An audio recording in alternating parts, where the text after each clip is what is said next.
मध्य प्रदेश कांग्रेस की नई कार्यकारिणी का ऐलान। 18 उपाध्यक्ष, 40 महासचिव, 83 सचिव नियुक्त। 7 साल बाद राजकुमार पटेल का पुनर्वास। मानक अग्रवाल और गोविंद घायल टीम से आउट। नई टीम के ऐलान के बाद कांग्रेस में उभरा असंतोष। जगह नहीं मिलने पर मानक अग्रवाल हुए नाराज। महामंत्री बने पीसी शर्मा ने कहा, जिलाध्यक्ष पद से हटाने की हुई साजिश। दिल्ली में संघ की समन्वय समिति की बैठक में शामिल हुए सीएम शिवराज। प्रदेश के सियासी घटनाक्रम की दी जानकारी। मंत्रिमंडल विस्तार पर भी की चर्चा। सागर के मकरोनिया नगर पालिका चुनाव पर बीजेपी ने बनाई रणनीति। प्रदेश अध्यक्ष नंद कुमार चौहान, परिवहन मंत्री भूपेंद्र सिंह ने कार्यकर्ताओं में भरा जीत का जोश। घोषणा पत्र भी जारी।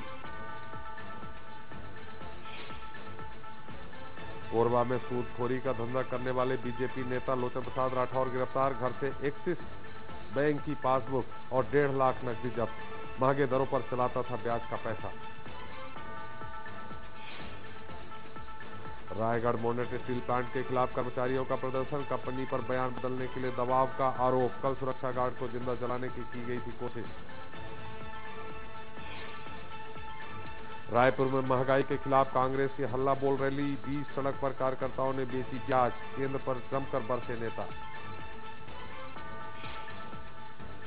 ग्वालियर के थाने में शराब पीकर पुलिस वाले ने की नौटंकी। नशे में धुत साथी को संभालने में जुटा रहा थाने का अमला।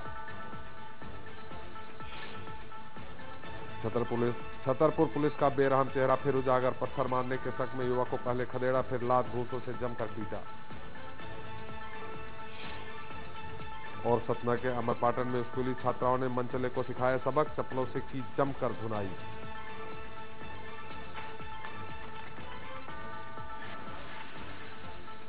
This program is sponsored by CXCT.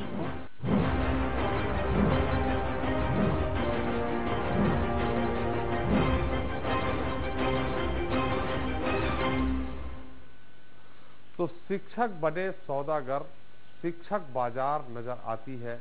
छात्र खरीद रहे हैं सौदा, शिक्षा मंडी हाट नजर आती है। जो विद्या कभी जिंदगी और विकास के लिए सबसे जरूरी मानी जाती थी, आज के आधुनिक जमाने में उसे बाजार ने हाईजैक कर लिया है। ज्ञान के मंदिर अब एजुकेशन की मंडी में तब्दील हो गए थे। कभी यह विद्या मामूली सी गुरु दक्षिणा से ग्रहण की जाती थी, आज इसके लिए मोटी रकम चुकानी पड़ती है।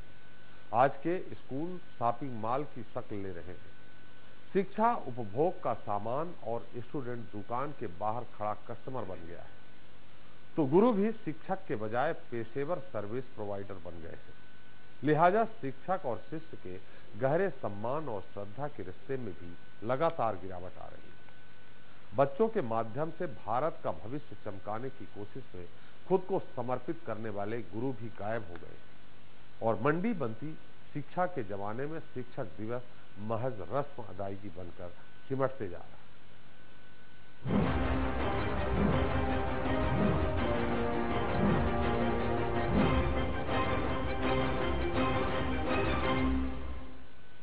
तो सूबे के सरकारी स्कूलों का सच और वहां के शिक्षकों की दशा देखकर शायद आप भी दंग रह जाएंगे और उनके ज्ञान के भंडार को सुनकर आपका सिर भी शर्म से झुक जाएगा। भले ही सरकार सर्व शिक्षा अभियान का नारा देते देते थक गई हो, लेकिन स्कूलों में पढ़ने वाले इन शिक्षकों का ज्ञान सिर्फ एक मजाक बनकर रह गया है, जिनके ज्ञान के आगे बड़े बड़े विद्वान भी फेल हो जाएंगे। अफसोस, आज जिनके कंधे पर देश के भविष्य को संवारने की सबसे बड़ी जिम्मेदारी है, वही उन्हीं के पास ज्ञान की सबसे ज्यादा कमी है और उनकी विद्या और अक्लमंदी पर ही बड़ा सवाल उठ रहा है। कहते हैं माँ सिर्फ जन्म देती है, लेकिन जीवन गुरु देता है। गुरु के ज्ञान के बिना जीवन अधूरा है। लेकिन जरा ज्ञान की गंगा बहाने वाले मध्य प्रदेश के गुरुओं का ज्ञान भी देख लीजिए। शिक्षक दिवस क्यों मनाया जाता है?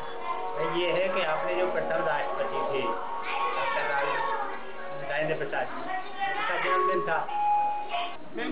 5 सितंबर को ही क्यों शिक्षक दिवस मनाते हैं? तो विवेकानंद का वो बर्थडे पड़ता है। चाचा नेहरू टीचर के लिए मनाते हैं। तो सुना आपने सूबे के परम ज्ञानी गुरुओं का नॉलेज। कोई शिक्षक दिवस को चाचा नेहरू का जन्म दिवस बता रहा है, कोई राजेंद्र प्रसाद का, तो कोई विवेकानंद का बर्थडे बता रहा है। हमें सूबे और समाज के इन कथित शिल्पकारों से सटीक जवाब तो नहीं मिला, लेकिन उनके जवाबों में काफी वैरायटियां देखने को मिली। चलिए मान भी लिया आधुनिक जमाने के मार्टसावों का इतिहास थोड़ा कच्चा है, तो चलिए अब इनका जीके ज्ञान यानी जनरल नॉलेज भी देख लीजिए। मध्य प्रदेश के शिक्षा मंत्री का नाम? जवाब नरेंद्र मोदी। मध्य प्रदेश के शिक्षा मंत्री का नाम? जवाब नहीं पता। मध्य प्रदेश के राज्यपाल का नाम? जवाब मिला नहीं। हालांकि सूबे के सरकारी स्कूलों, शिक्षकों और छात्रों की बदहाली की ये शुरुआत है। सूबे में शिक्षा का सियासत यही नहीं थमता। बच्चों के लिए काम करने वाली अंतर्राष्ट्रीय संस्था यूनिसेफ के सर्वे के मुताबिक मध्य प्रदेश के 5295 स्कूल भगवान भरोसे हैं, जहां एक भी शिक्षक मौजूद नहीं है। सुशासन वाले राज्य में कुल 95,878 शिक्षकों की कमी है। काश एक साथ इतने गुरु मिल जाएं तो होनहार नौनिहाल थोड़ा नाम भी कमा ले। राज्य में शिक्षा का अधिकार कानून लागू होने के 5 साल बाद भी सरकारी स्कूलों की बदहाली की कहानी यही नहीं रुकती। एक तरफ जहां शिक्षक विहीन विद्यालय हैं, तो वहीं 17,972 विद्यालय ऐसे हैं जो एक शिक्षक के भरोसे चल रहे हैं। 65,946 विद्यालयों में कोई महिला शिक्षक ही नहीं है। यूडाइस की रिपोर्ट बताती है कि छात्रों को पढ़ाने के लिए आरटीआई के तहत तय किए गए दिशा निर्देशों का भी ठीक तरह से पालन नहीं हो रहा है। सरकारी विद्यालयों में औसतन 33 छात्रों पर एक शिक्षक है। 24,000 से ज्यादा विद्यालय ऐसे हैं जहां एक शिक्षक 50 से ज्यादा विद्यार्थियों को पढ़ा रहा है। वहीं 19,000 से ज्यादा स्कूलों में एक कक्षा में 50 से ज्यादा विद्यार्थियों को बैठना पड़ता है। तमाम सर्वे से एक कड़वा सच निकलकर भी सामने आता है, जिसके मुताबिक राज्य के सरकारी स्कूलों में शिक्षा का मतलब सिर्फ मिड डे मील और दाल भात का छकना ही रह गया है। सैकड़ों स्कूल ऐसे हैं जहां बच्चे आते हैं, दाल भात खाते हैं और फिर घर की राह पकड़ लेते हैं। बदलते वक्त में शिक्षा से संस्कार भी लगातार नदारद हो रहे हैं। गुरु शिष्य परंपरा के भी प्राण पखेरु उड़ रहे हैं। उसमें स्तर का सवाल ही नहीं उठता। उस पर से इन शिक्षकों का तुर्रा हमेशा अपने वेतन बढ़ाने के लिए प्रदर्शन से लेकर तमाम तरह के हथकंडे अपनाने में लगा रहता है। तो शिक्षा से जुड़े तमाम सारे अंग बेकार पड़ चुके हैं। शिक्षकों को अगर चिंता है तो वेतन भत्तों की, दुर्गम से सुगम में आने की। इसके अलावा जैसे उन्हें कुछ सूझता ही नहीं। यही वजह है कि शहर और शहर से लगे स्कूल ओवर स्टाफ में दबे जा रहे हैं, जबकि दूर दराज के स्कूलों में ताला खोलने वाला तक कोई नहीं। जरा अंदाजा लगाइए उस प्रदेश की शिक्षा व्यवस्था के स्तर का, जहां शिक्षकों को अपने ही मुख्यमंत्री और मुल्क के शिक्षा मंत्री का नाम ही न मालूम हो। ऐसे में सवाल उठता है कि आखिर इस बदहाली के लिए जिम्मेदार कौन है, शिक्षा व्यवस्था या सरकार? इसके बावजूद हम एक बार फिर 5 सितंबर को शिक्षक दिवस का पाखंड करने जा रहे हैं। ऐसे में सवाल भी यही है कि जब शिक्षा सामाजिक सरोकार से हटकर बाजार का रूप ले चुकी है, शिक्षक खुद अपनी गरिमा तार तार करने में लगे हैं, तो ऐसे में दयनीय वक्त में भी शिक्षक दिवस जैसे दिखावे का क्या मोल। Bureau report, Swaraj Express. तो जब शिक्षा बन जाए व्यापार, गुरु की गरिमा होने लगे तार तार और महज दिखावा बन के रह जाए शिक्षक दिवस, तो सवाल उठते। जब शिक्षकों को ही नहीं मालूम शिक्षक दिवस, तो कैसे सुधरेगा शिक्षा का स्तर? क्या शिक्षा के व्यवसायीकरण के चलते गुरु शिष्य परंपरा में आई गिरावट? क्या सिर्फ दिखाने के लिए है शिक्षा के अधिकार का कानून? तो इस मुद्दे पर चर्चा करने के लिए हमारे साथ मौजूद हैं हमारे मेहमान। सबसे पहले राकेश बंसल जी, पूर्व अध्यक्ष माध्यमिक शिक्षा मंडल। बंसल जी, आपका बहुत बहुत स्वागत है हमारे इस कार्यक्रम में। हमारे साथ है राधा वल्लभ शर्मा जी, जो शिक्षाविद हैं।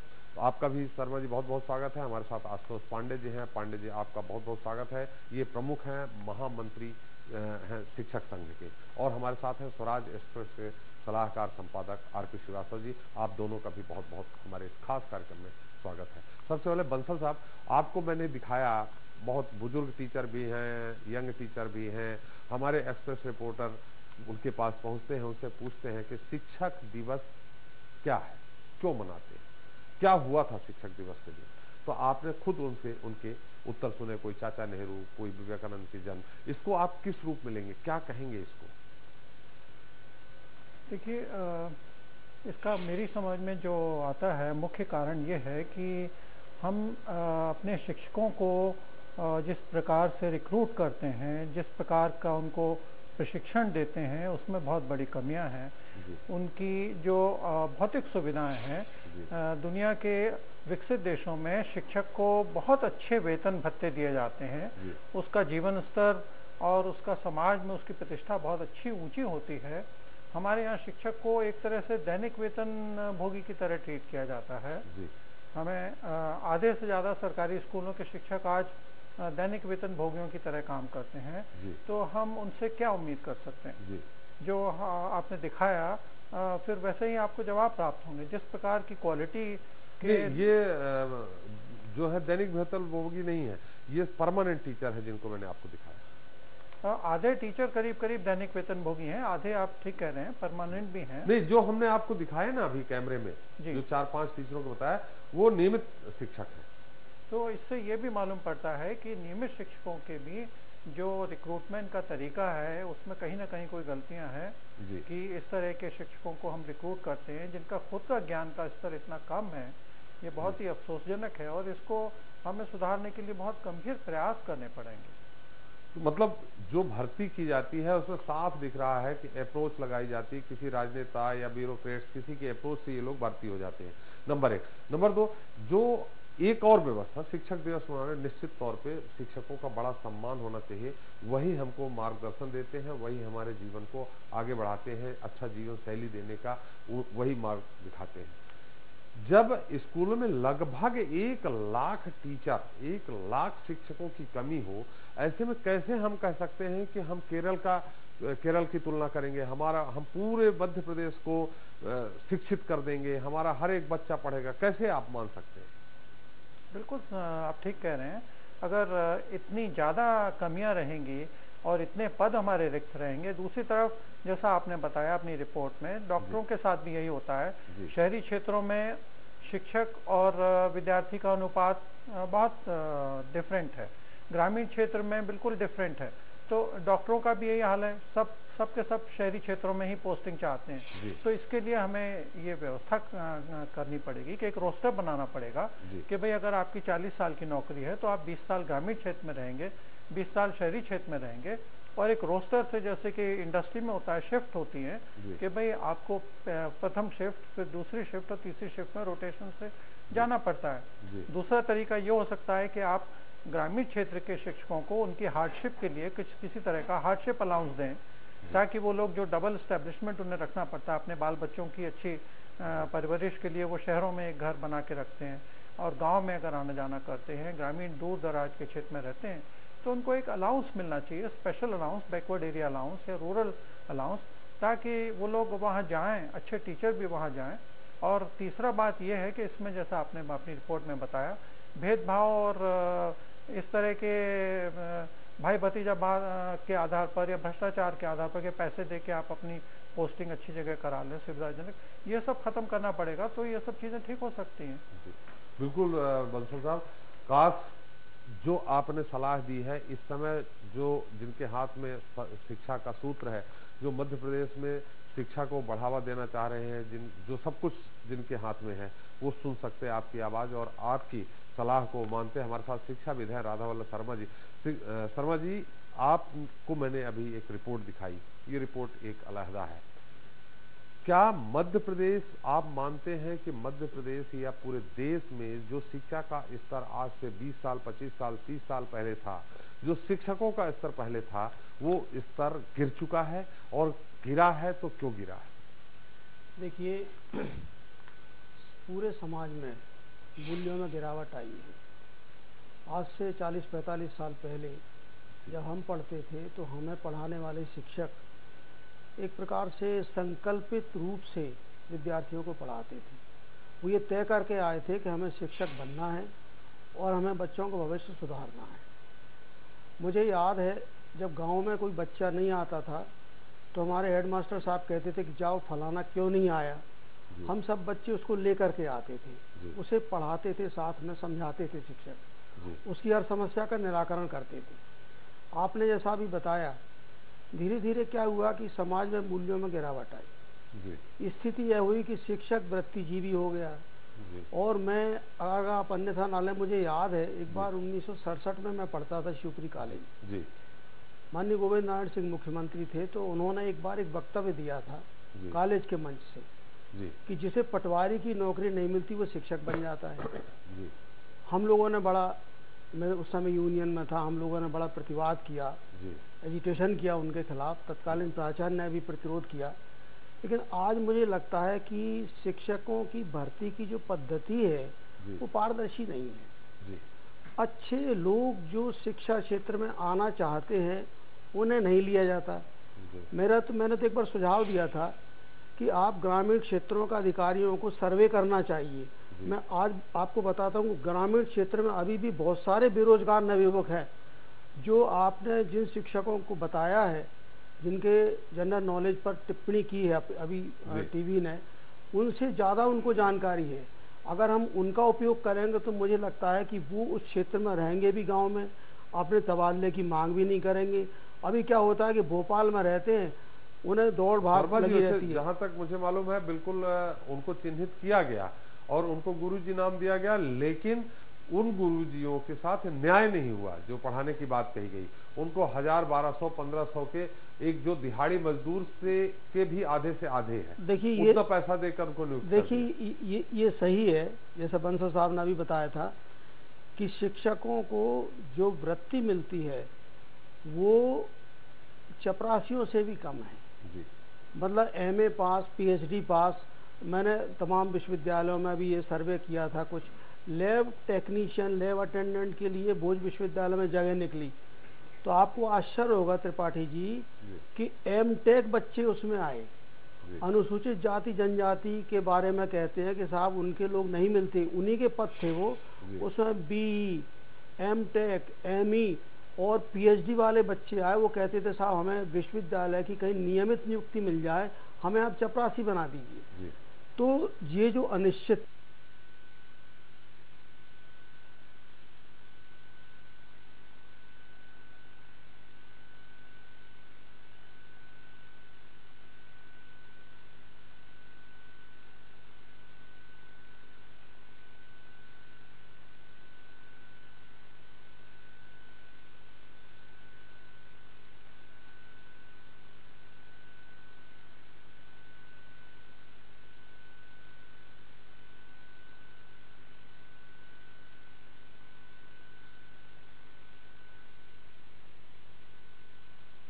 योगेश जी जो अपना सवाल करना चाहते हैं आप लोगों से। योगेश जी, आपका स्वागत हमारे इस खास कार्यक्रम में। अपना सवाल करें।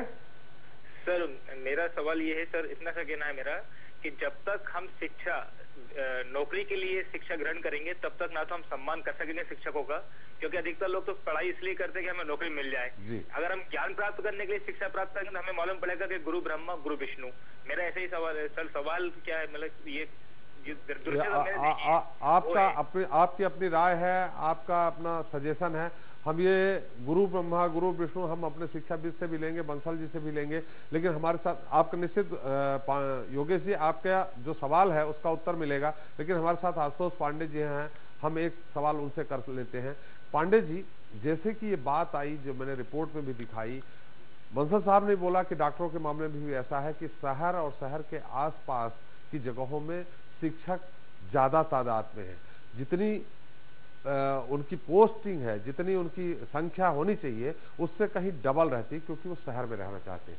और वहीं जो हमने आपको आंकड़े दिखाए हैं कि 95,000 लगभग शिक्षकों की कमी है और 5,500-7 हजार ऐसे स्कूल हैं जहां शिक्षा की नहीं है। उसकी वजह ये सारे ग्रामीण क्षेत्रों के स्कूल है। तो आप यूनियन में हैं, क्या आप लोग इस प्रयास में नहीं रहते हैं कि उन जगहों पे भी शिक्षक जाएं? देखिए, जो भी आपने दिखाया है, अभी तक जो भी मैंने सुना, हमारा संगठन हमेशा शिक्षा विभाग को ये देता है, सुझाव भी देता है कि ग्रामीण क्षेत्र में शिक्षक क्यों नहीं जाता। उसका मुख्य कारण है कि शिक्षक भी एक जिम्मेदार परिवार का मुखिया होता है, उसका भी अपना परिवार है, उसके भी अपने बच्चे हैं। आज की शिक्षा व्यवस्था में, जो कि अभी आपने यूपी में देखा, इलाहाबाद हाई कोर्ट का, कि सभी सरकारी कर्मचारियों को अपने बच्चे सरकारी स्कूल में पढ़ाना चाहिए, स्वागत योग्य है। यदि हम अपने बच्चे सरकारी स्कूल में पढ़ा सकते तो जहां हमारी पोस्टिंग होती वहां हम पढ़ा रहे होते। लेकिन शिक्षा का स्तर ठीक ना होने की वजह से हमें हमारे बच्चों को किसी अन्य स्कूल में पढ़ाना होता है। उस स्थिति में, जैसा कि अभी बंसल साहब ने भी बताया, कि हमें दो जगह पर आर्थिक रूप से खर्च करना होता है। एक जहां पर हमारा परिवार रह रहा होता है, जहां हमें नौकरी करना होती है। जैसे कि नवोदय विद्यालय, जी मैं अपनी बात पे आ रहा हूं। आपने कहा कि शिक्षा का स्तर ठीक न होने के कारण, शिक्षा का स्तर ठीक करने के लिए तो शिक्षकों के ही हाथ में है सब कुछ ना। देखिए, शिक्षा के हाथ में तो सब कुछ है। शिक्षा के हाथ में सवेरे से स्कूल जाना, ताला खोलना, उसके बाद में दूध बनाना, उसके बाद में फिर झाड़ू लगवाना, उसके बाद में बच्चों की ड्रेस, यूनिफॉर्म जो भी आए, कंघी, नेल कटर, आईना दिखाना, बिठालना, उसके बाद में फिर उसको मध्याह्न भोजन की तैयारी कराना। ये भी स्कूल में मिनिमम, प्राइमरी स्कूल में 2 टीचर और माध्यमिक में 3 टीचर का नियम है हमारी सरकारी स्कूल में। और उसके बाद में फिर जो हमारे जो 6-7 माई बाप हैं अलग अलग स्तर पर, उन सबके द्वारा मांगी गई जानकारी भी तत्काल देना, आयरन की गोलियां खिलाना, अभी आज ही आया है रेबीज के टीकाकरण कराना, नेत्र परीक्षण कराना, वोटर लिस्ट बनाना, पशु गणना करना, ये सारे काम शिक्षक करने के बाद वो शिक्षक बचता कहाँ है, आप बताएं जरा। शिक्षा का स्तर कैसे सुधार दे? बिल्कुल पांडे जी, आपने बहुत सही बात कही है। हम चूंकि हमारे बंसल साहब इस शिक्षा के क्षेत्र में बहुत ऊंची पोस्ट पे रहे हैं, उन्होंने बहुत सुधारने का भी प्रयास किया। इसको कैसे होना चाहिए उन्होंने इसको भली भांति देखा होगा, क्योंकि अब मुक्त हो चुके हैं उससे, तो शायद सहज ही, सरल ही इस बात को सटीक उत्तर देंगे। हम उनके पास चलेंगे अब उसके, लेकिन उसके पहले एक बार हम अपने आरपी श्रीवास्तव जी से इसकी पूरी जो उन्होंने सुना है, जो बहस सुनी है, उसकी टिप्पणी ले लें। लेकिन हमारे साथ 3 अलग अलग जगहों से दर्शक हैं। सिलवानी से राघवेंद्र जी, आपका स्वागत है हमारे इस खास कार्यक्रम में, अपना सवाल करें। मैं ये आशुतोष पांडे जी से पूछना चाहता हूँ। जी पूछिए। जिन शिक्षकों को शिक्षक दिवस के बारे में जानकारी नहीं है, उन्हें क्या शिक्षक के पद पर रहने का हक है? जी आशुतोष जी, आपसे उन्होंने सवाल किया है, हम आपसे उत्तर लेंगे, लेकिन हम और अपने दर्शकों का सवाल ले लें। लाहौर से हमारे साथ हैं अशोक जी। अशोक जी, आपका स्वागत है, अपना सवाल करें। हाँ जी सर। जी हम सवाल करें। अपना टीवी सेट का वॉल्यूम बंद कर दें, सवाल करें तो हमें सही ढंग से आपका सवाल सुनाई पड़ेगा, हमारे अतिथियों को सुनाई पड़ेगा। हम ये कह रहे हैं, अशोक जैन नहीं, अशोक यादव हूँ सर। जी अशोक यादव जी, माफ करिएगा यादव जी। हाँ जी, हम ये कह रहे हैं कि सर ये जो टीचर लोग हैं, ये टीचर लोग बहानेबाजी छोड़ के, जी हेलो, ये बहानेबाजी करते रहेंगे। एक वो कहावत है कि उन्हें जब कोई राष्ट्रपति या प्रधानमंत्री गलती करता है तो वो क्या है कि कोई एक कानून बन जाता है, और कोई अगर डॉक्टर गलती करता है तो वो क्या है कि उसमें मरघट तक दफन हो जाता है, कोई वकील गलती करता है तो कोर्ट तक दफन हो जाता है, लेकिन कोई टीचर गलती करता है अगर तो भविष्य दफन हो जाता है, राष्ट्र में फैल जाती है। तो टीचर लोग ये बहानाबाजी ये करते रहेंगे और ये हमें ये नहीं मिलता, वो नहीं मिलता, इसके बावजूद भी क्या मतलब अपनी वो भूखा समझेंगे कि समाज में मतलब हमारा क्या है। ये तो कार्यक्रम चलते ही रहेंगे कि हमें दवाई बांटना है कि गोली बांटना है। चलिए अशोक जी, आपका सवाल बहुत लंबा हो गया, बहानेबाजी कर रहे हैं। ये बात भी तार्किक है कि अगर उनको वोटिंग लिस्ट बनानी, मध्याह्न भोजन बनवाना है, बहुत सारी चीजें, लेकिन आप सही बोल रहे हैं कि बहानेबाजी करते रहेंगे। हम बंसल साहब से इसका उत्तर लेंगे। हमारे साथ एक और दर्शक हैं दतिया से, गौतम जी, एनडी गौतम जी। गौतम जी, आपका बहुत बहुत स्वागत है, अपना सवाल करें। हम तीनों दर्शकों का अपना उत्तर अलग अलग तिथियों से लेंगे। जी, मेरा आपसे सवाल है, जब तक ये भेदभाव खत्म नहीं होंगे, अटैचमेंट ग्रामीण शहरी क्षेत्र में शिक्षकों को ज्यादा कर देते हैं, ग्रामीण क्षेत्र में वही शिक्षक जाते हैं जो SC होते हैं, कम पढ़े लिखे होते हैं, और एक अतिथि शिक्षक क्या होता है, इनकी भर्ती कर ली जाती है। समझा शिक्षक क्या होता है जी, जब पहले सही शिक्षक। आपका सवाल क्या है? आपका सवाल क्या है गौतम जी? मेरा सवाल ये है कि जो सही शिक्षक होते हैं वो मन चाहे जगह ट्रांसफर करा लेते हैं, ग्रामीण क्षेत्र नहीं हो पाती है। मतलब आपका सवाल ये हुआ कि शिक्षकों के मामले में सरकार पूरी तरह से सख्त हो, अपनी मर्जी से उनका ट्रांसफर करे, उनकी मर्जी से नहीं, माने राजनीतिक दखलंदाजी या प्रशासनिक दखलंदाजी ना हो। आपका सवाल यही है जी। हमारे साथ एक और दर्शक है। हेलो, श्योपुर से हमारे साथ नरेंद्र जी हैं। नरेंद्र जी अपना सवाल करें। हाँ सर, मैं श्योपुर से बोल रहा हूँ। मेरा सवाल ये था सर, जैसे आज शिक्षक दिवस के रूप में आप शिक्षक दिवस मना रहे हैं सर जी, कल है शिक्षक दिवस, पूर्व संध्या पे आप बात करें जी। तो अतिथि शिक्षक जो आपने रख रखे हैं, सीएम शिवराज सिंह चौहान ने, और हमारे नियमितीकरण के लिए काफी आश्वासन दे चुके हैं जी, और बिल्कुल कम वेतनमान पे हम अपना अध्यापन कार्य करा रहे हैं वहाँ पे, पूरी नॉलेज होने पर भी। तो सर आप फिर भी हमारे साथ मतलब ऐसा शोषण दुर्व्यवहार क्यों करी है गवर्नमेंट, ये जवाब चाहते हैं सर। जी जी, हम अपने शिक्षाविद और उनसे उत्तर लेंगे। हमारे 4 दर्शक हैं। पहले तो आशुतोष जी, आपसे उन्होंने पूछा कि जिनको ये ज्ञान नहीं है शिक्षक दिवस क्यों मनाने, उनको रहना चाहिए शिक्षक या नहीं। देखिए, जिनको ये ज्ञान नहीं है, बिल्कुल 2 टूक शब्दों में मैं कहूंगा कि वो शिक्षक रहने के अधिकारी तो नहीं है। लेकिन यहाँ प्रश्न ये उठ जाता है कि उनकी भर्ती करने वाले वो अधिकारियों के साथ क्या होना चाहिए जो मॉनिटरिंग के नाम पर लाखों करोड़ों रुपए हर साल हर उसमें खर्च करते हैं, और उनकी कोई दायित्व या उनकी जवाबदारी नहीं बनती क्या कि स्कूल में जाके उस शिक्षक को प्रशिक्षण के नाम पर, मॉनिटरिंग के नाम पर। पांडे जी, वो जो आपने कहा कि उनकी जो भर्ती की है उसको तो एक लंबी चौड़ी कमेटी रही होगी जिसने अलग अलग उनको सिफारिश की होगी, वो भर्ती हुई होगी, मुझे जो लगता है। बाकी बंसल साहब बताएंगे, लेकिन श्रीवास्तव जी आपकी एक संक्षिप्त टिप्पणी हम पूरे जो अभी तक की बहस हुई है उसमें सुनना चाहेंगे। देखिए, ये जो अभी जिस तरह से दिखाया गया है जी, जो शिक्षकों को शिक्षक दिवस के बारे में नहीं मालूम है जी, तो ये तो बड़ी दुर्भाग्यपूर्ण बात है जी। लेकिन इसके अलावा एक बात और भी मैं कहना चाहता हूँ कि शिक्षकों से शिक्षा के इतर बहुत सारे काम लिए जाते हैं जी, और वो काम इस तरह के हैं, कभी उनको सरकारी कामों में लगा दिया जाता है तो उनकी रुझान जो है शिक्षा के प्रति कम हो जाती है और सरकारी कामों को पूरा करने में ज़्यादा उनकी रुचि हो जाती है जी। और ऐसे में मेरे ख्याल में शिक्षक जो है न तो शिक्षार्थी के साथ न्याय कर पाता है और न ही वो अपने काम के प्रति ज़्यादा सजग रहता है जी। तो इस तरह की उदासीनता का भी एक कारण है जो इस तरह के सवाल के उत्तर दे रहे हैं शिक्षक जी। और बाकी सरकारी नीतियां जिस तरह से हैं शिक्षा की, कि कई ग्रेड तैयार कर लिया गया है जी। एक तो ये है कि कुछ गुरुजी की नियुक्ति, उनकी तनख्वाह अलग है, अतिथि शिक्षकों की अलग है जी। इसके अलावा जो अतिथि विद्वान हैं उनकी अलग है और स्थायी लोग हैं उनकी अलग है। तो मेरे ख्याल में ये लगता है कि इतना जो है शिक्षा का जो डिग्रेड हुई है उसके पीछे एक रीज़न ये भी है कि कई श्रेणियां बना दी गई हैं इसलिए जी। श्रीवास्तव जी, आपने जो टिप्पणी की, बंसल साहब आपने हमारे 2-3 अलग अलग दर्शकों के सवाल सुने, हालांकि उनके वो सुझाव थे अलग अलग। हमारा जो अभी पांडे जी ने एक बहुत बड़ी बात उठाई कि शिक्षक वोटिंग लिस्ट बनाए, शिक्षक एक जो ये मिड डे मील की चालू कर दिया तो उसका खाना बनवाने की व्यवस्था करे, उनको परोसने की व्यवस्था करे, टीकाकरण की बात करें, अभी बोले आई टेस्ट की बात करें। तो क्या ये सब रीजन भी हैं कि जो शिक्षा का स्तर सही ढंग से शिक्षक बच्चों को पढ़ा ही नहीं पाता, उसके पास टाइम ही नहीं रहता कि उनको विद्यादान दे सके? क्या ये भी एक बहुत बड़ा कारण है? आप माध्यमिक शिक्षा बोर्ड के जब अध्यक्ष रहे होंगे तो आपके सामने भी ये समस्या आई होगी, इसका कोई समाधान है क्या?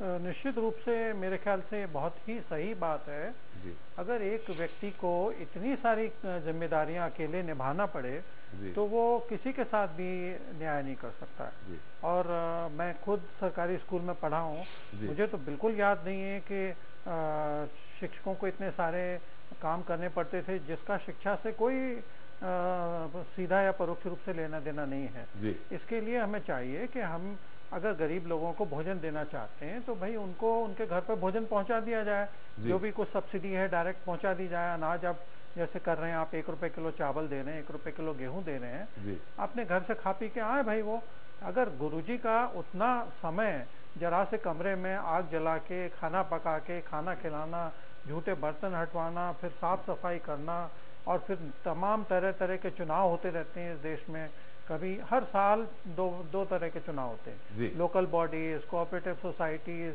ये जनगणना वो जनगणना, फिर रिपोर्टिंग का काम इतना हो गया है जैसा शर्मा जी ने भी बताया, न जाने कहाँ किस किस लोगों को रिपोर्टिंग करनी पड़ती।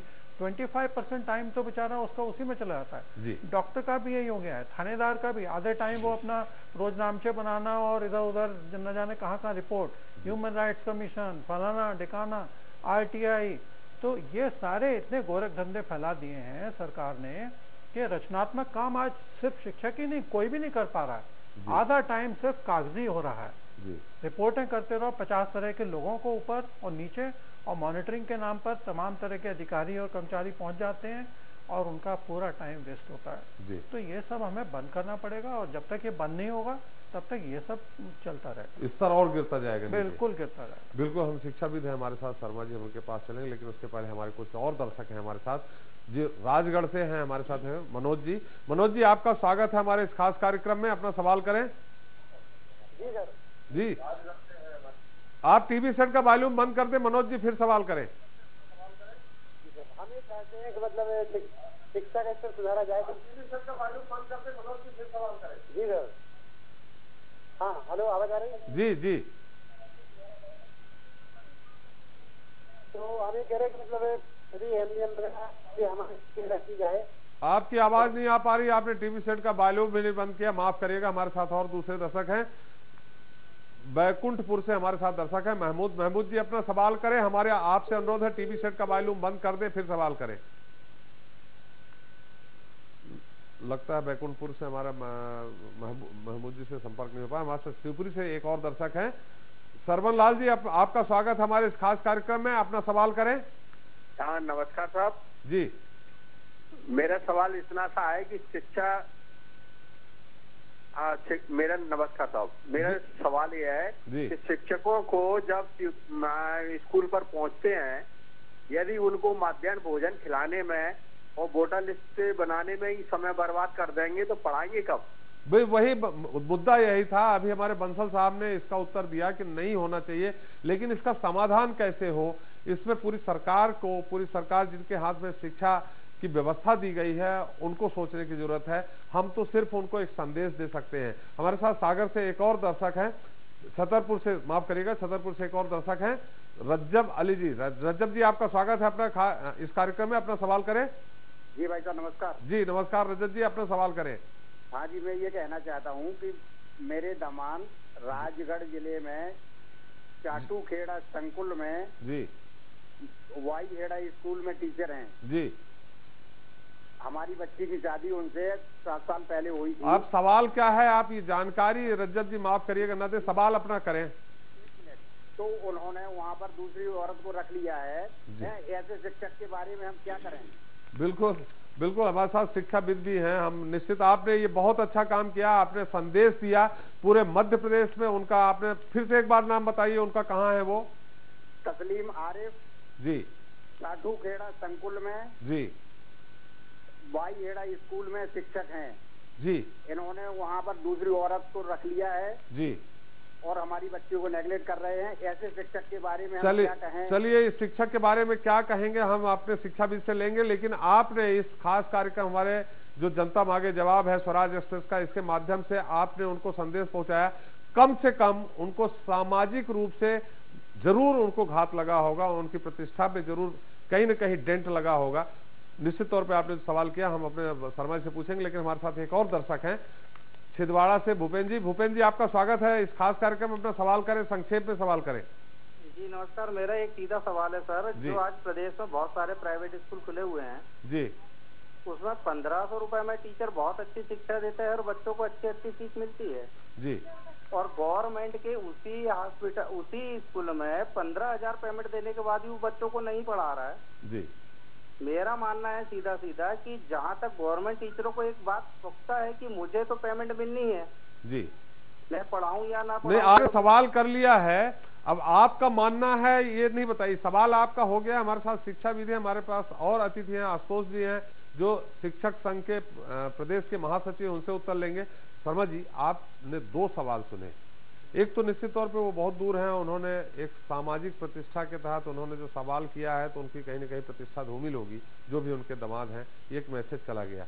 दूसरा जो अभी इनने सवाल किया है कि प्राइवेट स्कूलों में, चूंकि यहाँ एक बात है अगुवाई करने की, जो अच्छा प्रिंसिपल होगा वो काम निकाल लेगा, शिक्षा भी दिलवा देगा, शिक्षकों से लेकिन जब प्रिंसिपल ही अगर नहीं सोचेगा या वहां का मुखिया नहीं सोचेगा तो कैसे हो पाएगा। उन्होंने कहा 1500 में जो प्राइवेट स्कूल में बहुत अच्छी शिक्षा देते हैं, ये 15,000 में भी नहीं देते। देखिए, ये तो सब जानते हैं कि सरकारी विद्यालयों के, महाविद्यालयों के शिक्षक बहुत पढ़े लिखे हैं, योग्य हैं, गुणवान हैं जी, लेकिन उनकी आत्मा मर गई है जी। वो पढ़ाते नहीं हैं, जाने किन किन कामों में, जाने किन किन धंधों में व्यस्त रहते हैं जी। और जहाँ तक प्राइवेट स्कूल्स का सवाल है जी। तो 1500 में शिक्षा वो देते हैं, शोषण उनका होता है, उन पर कहीं ना कहीं इस बात का नियंत्रण रहता है कि अगर हम नहीं पढ़ाएंगे, नहीं आएंगे तो ये नौकरी भी हमारे हाथ से चली जाएगी जी। तो एक तो जैसा बंसल साहब ने बताया कि कहीं मॉनिटरिंग नहीं है हम लोगों के बीच में जी। जो लोग निरीक्षण करने जाते हैं वो निरीक्षण की खाना पूरी करते हैं जी। निरीक्षण किस तरह से होता है सब लोग जानते हैं आजकल। दूसरा पॉलिटिकल इंटरफियरेंस है, हर जगह पर दखलंदाजी कहीं ना कहीं है। जो जैसे जनभागीदारी समितियां बनाई थी वैसे सरकारी विद्यालयों में शिक्षकों के लिए समितियां बनाई गई, वो उसका निरीक्षण करते थे। कहीं ना कहीं शुरू में जब ये समितियां बनी थी 95-96 से लेकर के 8-10 साल तक तो ठीक चली, लेकिन धीरे धीरे उनका भी नियंत्रण समाप्त हो गया। वो शिक्षकों ने उनसे अपनी साँठ-गाँठ कर ली और इसके बाद में एक तरह से जो काम चोर थे या काम नहीं करना चाहते थे वो काम करने वाले लोगों पर दबाव बनाने लगे। तो ये स्थिति तो है। और एक शर्मा जी, एक और जो सामने आई, जो आपने कहा कि जो समिति बन गई, वहाँ के जो सरपंच है उनसे तस्दीक लेने लगे कि ये जाते हैं स्कूल में, नहीं जाते हैं। तो एक में यहाँ और हो गई मानक में मानक। वहाँ उसने क्या किया, अगर उसका 10 से 12 हजार तनख्वाह, ये बहुत सारी शिकायतें आई, 10 से 12 हजार तनख्वाह है तो उसने 2000 में एक वहाँ अपनी तरफ शिक्षक रख दिया, वो पढ़ाने लगा। महीने में एक दिन वो जाता है, सैलरी लेता है और 2000 उसको देता है, बाकी लेके घर। अब देखिए त्रिपाठी जी, मूल्यों का विघटन तो सारे समाज में हुआ है। शिक्षक भी समाज से ही आता है और इसी समाज से हम लोग आए हैं। लेकिन अभी भी अभी थोड़ी देर पहले श्रीवास्तव साहब से मेरी चर्चा हुआ था जी। तो मैंने उनसे कहा कि जब कोई पुलिस का सिपाही या पटवारी या फॉरेस्ट का गार्ड गलत काम करता है तो लोग उसकी चिंता नहीं करते, चर्चा नहीं करते। लेकिन शिक्षक अगर कोई गलत काम करता है तो लोग कहते हैं कि अरे मार साहब आप भी, ये जो आप भी निहित है इसका मतलब ये है कि आज भी समाज को शिक्षक से बड़ी बड़ी अपेक्षाएं हैं और उन अपेक्षाओं पर शिक्षक कहीं खरा नहीं उतर पा रहे हैं। तो खरा उतरने की जरूरत इस बात की है कि हम जो उनकी चयन की पद्धति है उसमें बदलाव लाएं, निरीक्षण की पद्धति में बदलाव लाएं, उनका समय समय पर उनका प्रशिक्षण कराएं और ऐसे शिक्षक जिन्हें अपने आसपास की जानकारी नहीं है, जिन्हें अपने प्रदेश की जानकारी नहीं है, प्रदेश के शिक्षा मंत्री का नाम पता नहीं है, जो सर्वपल्ली राधाकृष्णन का नाम नहीं जानते, उनका कहीं ना कहीं अलग से उनके लिए प्रशिक्षण की व्यवस्था होनी चाहिए। और प्रशिक्षण के बाद में होता क्या, अभी जैसे सीमेट में हम लोग जाते हैं, व्याख्यान दे आते हैं, लेकिन प्रशिक्षण के बाद में एक कड़ी परीक्षा उनकी होनी चाहिए कि उन्होंने क्या प्रशिक्षण लिया। वो प्रशिक्षण के लिए चले तो जाते हैं, जिला मुख्यालय चले जाते हैं, भोपाल आ जाते हैं, लेकिन अपने दीगर काम निपटाते रहते हैं, इसके बाद सर्टिफिकेट लेके चले जाते हैं। तो प्रशिक्षण का कोई मतलब नहीं रह गया है। जब ये तक खाना पूर्ति हो गई है, या यूं कहें कि पैसा टीए बनाने का, पैसा खाने का एक साधन बन गया है। जब तक प्रशिक्षण के बाद में उनकी कड़ी परीक्षा नहीं होगी तब तक नहीं होगा। शर्मा जी, हम आपको रोकेंगे, आपसे हमारे 2 दर्शक सवाल करना चाह रहे हैं। एक दमोह से प्रदीप राय जी हैं। प्रदीप जी, आपका बहुत बहुत स्वागत है, अपना सवाल करें। सर, जब आज शिक्षक प्रोफेशनल हो गए हैं, ये कोचिंग ले रहे हैं, ट्यूशन ले रहे हैं और पैसे देखते हैं और ये शराब की दुकानों पर भी देखते हैं और ये शिक्षक संघ की दम पर ये वोट बैंक की राजनीति करते हैं, अपनी नाजायज मांगे मनवाते हैं, अपना राजनीतिक कैरियर भी बनाने लगे हैं। क्या शिक्षकों को आज भी उतनी ही भगवान से बढ़कर पदवी देने लायक रह गए हैं? क्या सर्वपल्ली राधाकृष्णन के सिद्धांतों पर चल रहे हैं क्या आज के? जी शर्मा जी, आपने सुना होगा। शर्मा जी, आपने सुना होगा, इसका उत्तर लेंगे, लेकिन एक और सवाल सुन लीजिए। मंदसौर से हैं हमारे चेतन जी हैं। चेतन जी, आपका स्वागत है, अपना सवाल करें संक्षेप में, शर्मा जी उसका उत्तर देंगे। सर, मेरा एक सवाल था जी कि शिक्षकों को राजनीतिकरण से मुक्त रखें और स्वतंत्र रखें। ये तो आपका सजेशन हुआ, सवाल क्या है? सवाल ये है सर कि शिक्षकों को गैर शिक्षकीय कार्य कराएंगे तो स्वाभाविक है कि शिक्षा का स्तर गिरेगा। मतलब नहीं कराना चाहिए, ये आपने कहा है, कराना चाहिए या नहीं कराना चाहिए, ये सवाल है। जी शर्मा जी, आप दोनों हम चाहेंगे कि आप दोनों दर्शकों को उत्तर दें। आपको एक और याद दिला दूं, 8-10 साल पुरानी बात है जी। शिवपुरी के कलेक्टर ने जी शराब की दुकान पर शराब बेचने के लिए सरकारी स्कूल के शिक्षक की ड्यूटी लगाई थी। और संभवतः ये भोपाल में भी हुआ था कुछ जगह। और ये जब विवाद हुआ तो बाद में उसको विड्रॉ किया। मतलब सरकार के हिसाब से शिक्षक नहीं है, वो एक कर्मचारी है और कर्मचारी के रूप में उससे काम लेते हैं। तो कर्मचारी के रूप में काम लेते हैं तो उस पर विविध प्रकार के काम लाद दिए जाते हैं। तो एक तो ये तय होना चाहिए कि शिक्षक अन्य कर्मचारियों से भिन्न है और उससे केवल शिक्षकीय कार्य ही लिया जाए, जैसा हम सब लोग यहाँ पर निवेदन कर रहे हैं जी। दूसरी बात ये है कि जैसा मैंने पहले भी कहा कि पहले हम लोग पढ़ते थे कि मनुष्य सामाजिक प्राणी है, लेकिन अब इसकी परिभाषा बदल गई है। हमारे यहाँ लोकतंत्र परिपक्व हो गया है। लोकतंत्र में किस तरह से वोट मिलते हैं, जातिगत समीकरण, क्षेत्रगत समीकरण, भाषागत समीकरण होते हैं, तो उसके आधार पर अब ये हो गया है कि man is a political animal. और ये जो गांव में राजनीति करने का काम है, आपने ठीक कहा, मैंने देखा है कि गांव में बहुत सारी अच्छी चीज़ें भी शिक्षक बताता है। वो बच्चों के स्वास्थ्य के बारे में भी बताता है, वो PCP-NDT एक्ट के बारे में जानकारी भी देता है। और वो जब ये जानकारी देता है तो वहाँ के जो राजनीतिक रसूखदार लोग हैं उनसे उसका झगड़ा हो जाता है। ऐसे भी शिक्षकों के बारे में आप तो शर्मा जी, यहाँ शिक्षा का अभी जो बिगड़ रहा है ढांचा बिगड़ चुका है, उसको सुधारने के संक्षेप में जानना चाहेंगे क्या किया जाए। उसका तो यही विकल्प है कि अब एक बात और बताऊं मैं जी, करेगा कौन, करने के लिए नहीं, वही आप अपनी राय बताएं, क्या करेगा कौन, वो अलग की वही बता रहा हूँ मैं, करेगा कौन। लोग सरकार की ओर कहते हैं कि साहब सरकार को ये करना चाहिए, सरकार को वो करना चाहिए। जिनके बच्चे पढ़ते हैं उन्हें भी तो देखना चाहिए कि शिक्षक आया कि नहीं आया। उन्हें ऊपर शिकायत करनी चाहिए, उन्हें ऊपर के अधिकारियों को बताना चाहिए। इतनी एजेंसीज हैं आजकल कि आप थोड़ी सी शिकायत कराएंगे तत्काल जांच प्रारंभ हो जाएगी। तो जांच प्रारंभ उसकी होती है जो काम सही करता है, जो गलत काम करता है वो सेटिंग कर लेता है। तो ये गार्जियन की भी जिम्मेदारी है कि वो अपने विद्यार्थी, अपने बच्चे के शिक्षक की गतिविधियों पर नजर रखे, और अगर उसकी गतिविधि ठीक ठाक नहीं है तो ऊपर के अधिकारियों का शिकायत करें। बिल्कुल शर्मा जी, हमारे साथ पहली बात। शर्मा जी, अभी हमारे पास और अतिथि हैं, हम आपके पास फिर आएंगे। हम पांडे जी, आपके जो भी अभी आपने कहा कि निश्चित तौर पे वो गलत है कि आपने कहा उसी से वोटर लिस्ट बनवाते हैं, मिड डे मील की बात करते हैं, अन्य बात करते हैं, लेकिन बावजूद अभी कई दर्शकों ने कहा कि वो 15,000 लेकर भी पढ़ाना नहीं चाहते, और जब उनका ट्रांसफर होता है तो अपने यूनियन के पास जाते हैं और दबाव देके आप लोग उसको कैंसिल करवा लेते हैं। हम आपका उत्तर लेंगे, लेकिन हमारे साथ एक और दर्शक हैं शिवपुरी से, जाकिर जी। जाकिर जी, आपका स्वागत है इस कार्यक्रम में, अपना सवाल करें संक्षेप में। जी जाकिर जी, सवाल करें, थोड़ा टीवी सेट का वॉल्यूम बंद करके सवाल करें, संक्षेप में करें। श्योपुर से सर। जी माफ करिएगा, श्योपुर से जी। हाँ, मैं ये कह रहा था सर जी कि पिछले 15-20 साल में जी जो बेसिक शिक्षा है उसमें इतने सारे प्रयोग हो रहे हैं, ABL, ALM, जो मुझे लगता है कि भारत जो अपनी परंपरागत शिक्षा है जी उससे बिल्कुल मेल नहीं खाते ग्राउंड लेवल पे जी।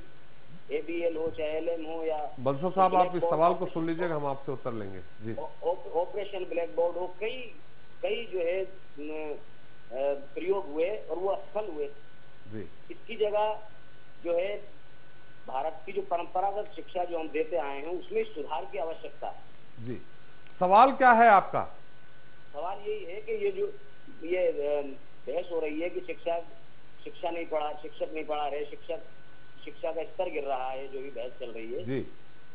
तो उसमें क्या उन प्रयोगों को बंद करके जो परंपरागत शिक्षा है उसमें सुधार नहीं किया जा सकता? बिल्कुल जाकिर साहब, आपने बहुत सही सवाल किया है। बंसल साहब, हम चाहेंगे, बंसल साहब हम चाहेंगे कि आप इसका उत्तर दें। हमारे साथ एक और दर्शक हैं बैकुंठपुर से, महबूब जी। महबूब जी, हमारा समय समाप्त हो रहा, संक्षेप में सवाल करें जिससे हम सारे अतिथियों से उत्तर ले सके। जी, मैं ये सवाल करना चाह रहा हूँ सर जी कि जो पहले के टीचर जी जी जी, मैं संक्षेप में करा।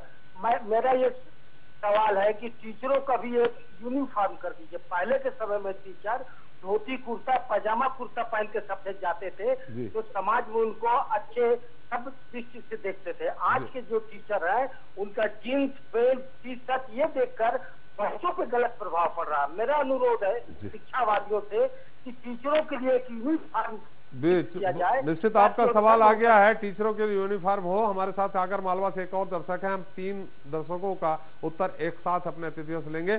जी सतीश जी, आपका स्वागत है, सवाल करें। शिक्षकों के बारे में जो भी बोला जा रहा है, कम से कम महिला शिक्षकों के बारे में इस मध्य प्रदेश में सोचा जाए। मध्य प्रदेश में महिला शिक्षिकाओं की बुरी हालत है, जो मैं इस चैनल पे शायद कह नहीं सकता हूँ। कहीं न कहीं हर जगह सुबह से लगा के शाम तक कहीं न कहीं 1 बार 2 बार वो कहीं न कहीं सब गलत चीजों पे, बसों में सफर होना, उनका आना जाना, बच्चों को लेके आना जाना। आपका सवाल क्या है? सवाल इसका है कि महिलाएं शिक्षिका जो गाँव में रोड से एंटर इलाकों में जाती हैं, उनके लिए महान व्यवस्था ऐसी हो कि वो शिक्षिका सही रूप से पहुंच के वापस अपने स्थान पर आए। जी बिल्कुल, आपने इस चैनल के माध्यम से आपने जो मैसेज दिया है, इसका उत्तर तो मुझे नहीं लगता है कि हमारे कोई भी अतिथि दे पाएंगे। हमारे साथ एक अंतिम कॉलर है, हमारे साथ अंतिम दर्शक हैं विदिशा से। माधुरी जी, आपका स्वागत है, अपना सवाल करें। हाँ सर, मेरा सवाल ये है कि जो पहली सीढ़ी से जो बच्चा चढ़ता है पहली सीढ़ी पे, तो पहली सीढ़ी से जो बच्चा चढ़ता है प्राथमिक में, है ना, तो प्राथमिक में सबसे ज्यादा सुविधा होना चाहिए, जबकि सबसे ज्यादा सुविधा किसको है? जो अंतिम में है, जो पीजी कर रहा है। सबसे ऊपर जो बच्चा पहुंच चुका है, जिसे पढ़ने की आवश्यकता नहीं है, जैसे कॉलेज में बच्चा पहुंच चुका हो। जी माधुरी जी, आपका सवाल आ गया, निश्चित तौर पे मैं समझ गया। मैं यही कि जो ढालता है उसको उतनी सुविधा नहीं दी, उसको 8-9 हजार 10 हजार LDC कहलाता है, लेकिन जो प्रोफेसर है उसके 1 लाख से ऊपर सैलरी है। आपका यही जो अंतर है उसके बारे में बंसल साहब हम चाहेंगे, हम पांडे जी आपके पास फिर आते हैं। बंसल साहब, आपसे 2 सवाल यहाँ दर्शकों ने किया। एक तो माधुरी जी ने किया कि वाकई में जिसको शुरू में ढालना है, जिसको बहुत मेहनत करनी है, जो बच्चा अबोध है, जिसको कह सकते हैं उसका ज्ञान माने उसका जो माइंड है अभी बृहद नहीं हुआ है, आगे नहीं बढ़ा, उसको वो ढालता है, उसको वो पाता है 7,000 8,000 LDT कहलाता है। उसके बाद UDT होता है। जैसे जैसे धीरे धीरे ऊपर बढ़ते हैं, कॉलेज के प्रोफेसर के पास 1 लाख सैलरी मिलती है, उसको 10 बच्चों को पढ़ाता है, 15 बच्चों को पढ़ाता है। क्या ये भी अंतर है शिक्षा का स्तर गिरने का? दूसरा सवाल, जैसा कि किसी ने कहा कि पारंपरिक जो शिक्षा पहले थी, अगर उस पर चले जाए तो शिक्षा का स्तर सुधर जाए। मंसूर साहब जी, देखिए मैं भी ये बात मानता हूँ कि अगर जैसे हम कोई भवन बनाते हैं तो सबसे महत्वपूर्ण उसकी पहली वो होता है कि उसकी नींव बहुत मजबूत होनी चाहिए। अगर नींव मजबूत होगी तो उसका भवन भी जो है मजबूत बनेगा। अगर नींव ही कमजोर है तो फिर छोटे से झटके में जरा सा भूकंप आया, कोई भी तूफान बड़ा आया, ये हुआ तो वो गिर जाएगा। वैसा ही हो रहा है आज। हमारी प्राइमरी एजुकेशन को हमने काफ़ी निगलेक्ट किया हुआ है। बजट की भी बहुत कमी है। जो बजट है उसका बहुत सारा हिस्सा भ्रष्टाचार में चला जाता है, ये भी हम सबको मालूम है। तो ये कई जगहों पर हमें कई तरह की कदम उठाने पड़ेंगे। इसके लिए ऊपर से नीचे तक सफाई करनी पड़ेगी। भ्रष्ट लोगों को बहुत कड़ी सजाएं देनी पड़ेंगी। जो भी हम पैसा देते हैं पहले तो वही कम है, फिर जो कम पैसा देते हैं वो भी पूरा नहीं पहुंचता है और पूरी जगह नहीं होता है। भ्रष्ट ठेकेदार, भ्रष्ट इंजीनियर, भ्रष्ट नेता, भ्रष्ट अफसर सब मिलके उसको आधे पैसे को तो चट कर जाते हैं।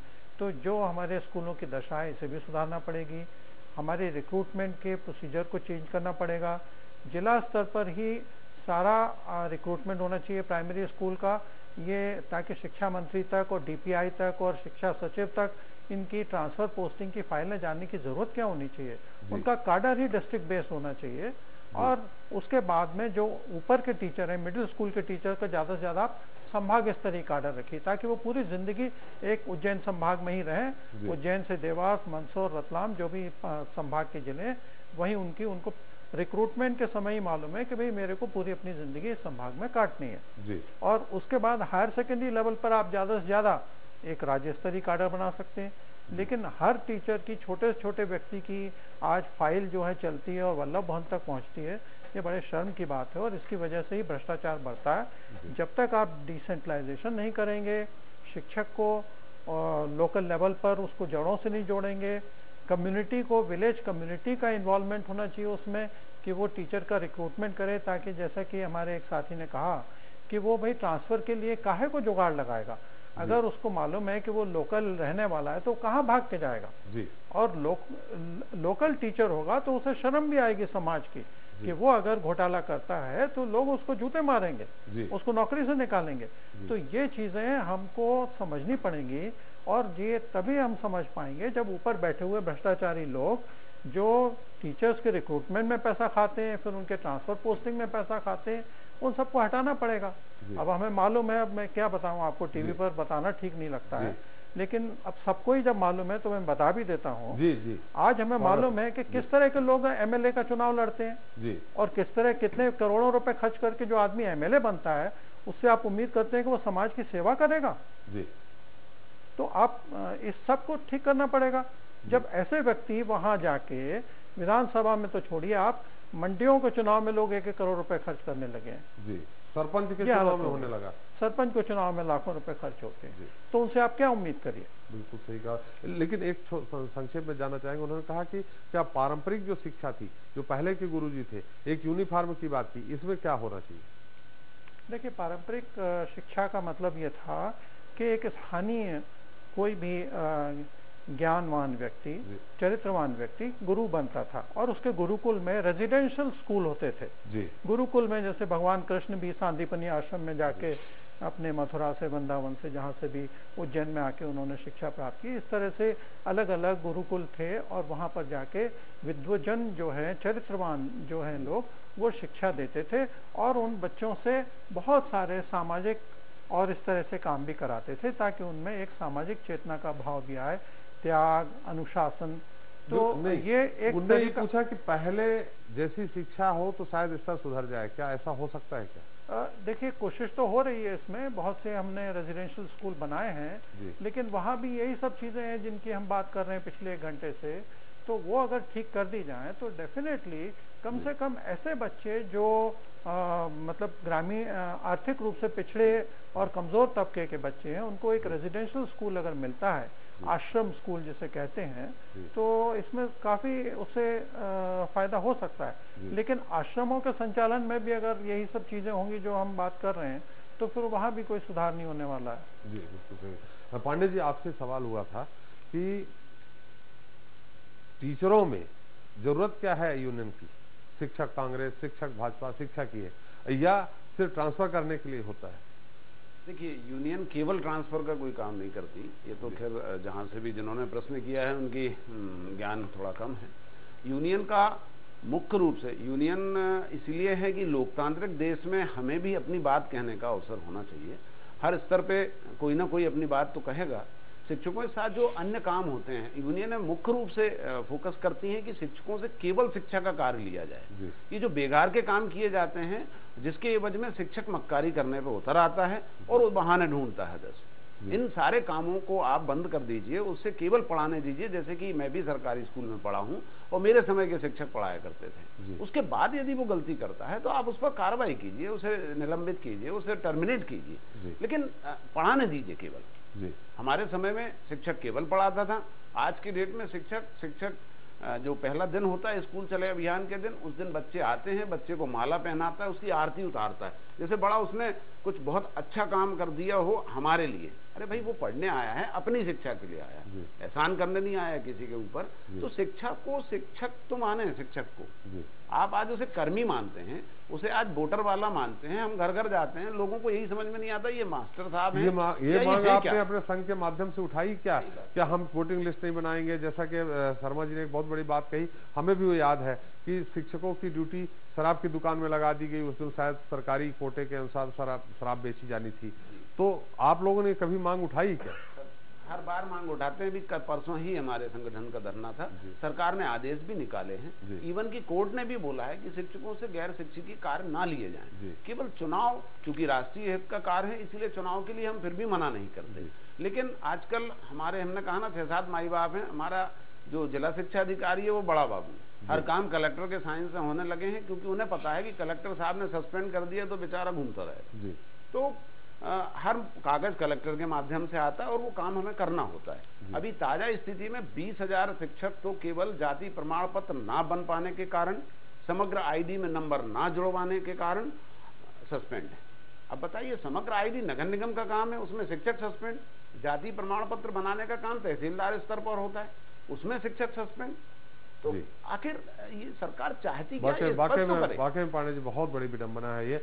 हम चूंकि समय कम है, हम चाहेंगे शर्मा जी, ये जो आज का मुद्दा था, आज की चर्चा थी कि शिक्षक दिवस ठीक है, जो शिक्षा का स्तर गिरता जा रहा, हम चाहूंगा संक्षेप में आप क्या कहेंगे, क्या मैसेज देंगे हमारे दर्शकों को? बंसल साहब की बात को मैं आगे बढ़ाऊंगा जी।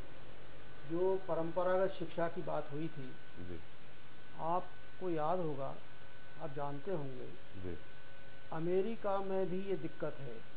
सबसे अधिक शिक्षक अगर यहाँ से गए हैं तो गणित और अंग्रेजी के शिक्षक। भाषा पर अगर हम जो परंपरागत शिक्षा में ये दो ही विषय प्रमुख थे, एक तो बच्चे की भाषा ठीक होनी चाहिए, उसे व्याकरण सिखाते थे, व्याकरण सम्मत शब्दों का प्रयोग करे वो, ताकि भाषा का सही प्रयोग करेगा तो अनर्गल प्रलाप से बचेगा। और दूसरे गणित का ज्ञान, जो माधुरी जी ने पूछा था, किसी ने पूछा था, तो परंपरागत शिक्षा का आशय यदि ये अपन मान लें कि कम से कम भाषा और गणित विद्यार्थी अच्छी तरह सीख लेगा तो बहुत सारी समस्या उसकी हल हो जाएगी। दूसरी बात ड्रेस कोड की थी। तो ये तो सभी जानते हैं कि शिक्षक का व्यक्तित्व ऐसा होता है जिससे बच्चे प्रभावित होते हैं, वो बच्चों का रोल मॉडल होता है।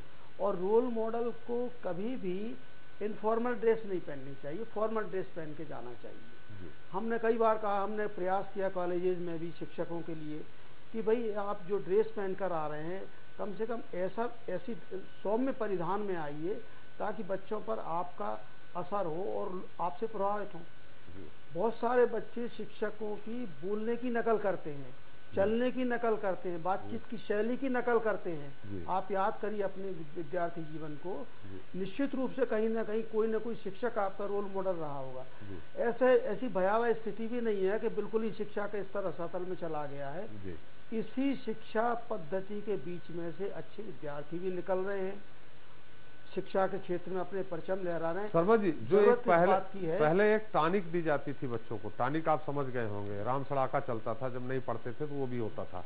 आज की डेट में अगर वो होने लगता है तो मानव अधिकार आयोग से लेके हम लोग भी उसके जिम्मेवार हैं, टीवी चैनल से लेकर के उसको जेल भेज दिया जाता है। उसमें क्या अंतर है? संक्षेप में, चूंकि हमारा समय समाप्त हो रहा है। शर्मा जी, करीब 11 आयोग है। एक बार मैंने देखा था कि शिक्षक ने ताला खोला और विद्यार्थी से कहा कि झाड़ू लगाओ, झाड़ू लगाते हुए कैमरे ने कैद कर लिया। अगले दिन उसी दिन शाम को चैनल पर आ गया कि शिक्षक विद्यार्थियों से झाड़ू लगवा रहा है। अरे भाई, अब नहीं है कोई वहां पर आदमी, तो जो बच्चे बैठेंगे, शिक्षक बैठेंगे, परस्पर मिलजुल के ही तो काम करेंगे। तो अगर शिक्षक ये तो आ गया, हम ये आपसे जानना चाह रहे हैं कि जो राम सड़ाका चलता था वो अब नहीं है, तो उसके कारण भी कुछ क्या ज्ञान ये वर्धन जो कम होता है? क्या हुआ है कि शिक्षक का, अब पुरानी जो, मैं कबीर का एक दोहा सुनाऊंगा आपको साथी जी। अब समय समाप्त हो रहा है शर्मा जी हमारा। गुरु कुमार शिष्य कुंभ है, गड़गड़ काले खोट, अंतर हाथी सहारा दे, बाहर मारे चोट। गुरु कुमार की तरह है और शिष्य घड़े की तरह है। वो घड़े को बनाने का काम जैसे कुम्हार करता है, यदि वैसे गुरु अपने विद्यार्थी को बनाएगा तो निश्चित रूप से शिक्षा पद्धति में सुधार आएगा। शर्मा जी, चूंकि हमारा समय समाप्त हो रहा है, शर्मा जी, श्रीवास्तव जी, चलते चलते इस पूरे जो चर्चा हुई है उस पर हम आपकी जो निचोड़ है वो जानना चाहेंगे। दरअसल क्या है कि आज की डेट में सबसे ज्यादा जरूरी है शैक्षिक वातावरण बनाने की, और ये काम जितना शिक्षक का है उतना ही शिक्षार्थी का है, उतना ही गार्जियन का है और सरकार का भी है। और कहीं न कहीं हमको लगता है कि हर जगह पर उसके बीच में कोई तारतम्य नहीं है, जिसके कारण ये स्थिति आई है। और अभी हालत इतने बुरे नहीं हैं, लेकिन जरूरी है कि शिक्षक कम से कम शिक्षकों को उनको जो अतिरिक्त जो ड्यूटी दी है उससे मुक्त किया जाए। जी श्रीवास्तव जी, आपने जो विशेष टिप्पणी की, आपका बहुत बहुत धन्यवाद। पांडे जी, बहुत बहुत धन्यवाद। आशा करता हूं कि आपकी यूनियन सिर्फ और सिर्फ एक मांग करेगी, वो ये मांग करेगी कि सिर्फ हमें शिक्षा के लिए ही नियुक्त करें, बाकी काम से मुक्त करें। पांडे जी आपका बहुत बहुत धन्यवाद। शर्मा जी फिर हम जब कभी चर्चा करेंगे इस मुद्दे पे हम आपसे एक बार फिर बुलाएंगे। आपका बहुत बहुत धन्यवाद। बंसल जी आपका भी बहुत बहुत धन्यवाद हमारे इस खास कार्यक्रम में। तो आज हमने चर्चा की हमारे गुरुजनों की, तुलना की बीते जमाने के गुरुओं के साथ आज के भौतिक युग के गुरुओं की। यह कहावत नहीं बल्कि एक सच्चाई है कि जन्मदाता से ज्यादा महत्व शिक्षक का होता है, क्योंकि शिक्षक ही जीने योग्य जीवन देता है।